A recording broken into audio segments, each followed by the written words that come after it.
विविध कारणांमुळे 16, 17, 18 वर्षाच्या मुलांचे घरातून पडून किंवा निघून जाण्याचे प्रमाण सध्या प्रचंड वाढले आहे। छोट्या छोट्या कारणांवरून किंवा काहीही कारण नसताना घरातून निघून जाण्याचे फॅड सध्या वाढले आहे। तर आता पालघरमधून एक 18 वर्षीय मुलगा घरातून निघून गेल्याची माहिती समोर आली आहे।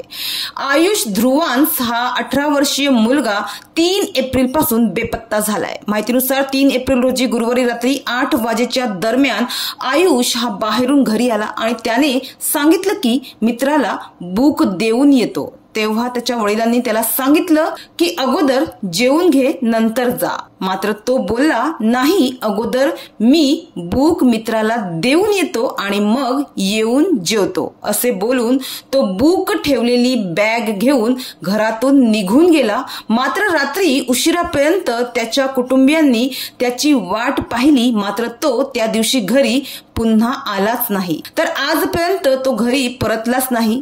आयुषच्या कुटुंबियांनी सर्वत्र त्याचा शोध घेतला, त्याच्या मित्रांकडे विचारपूस केली, मात्र त्याचा कुठेच पत्ता लागला नाही।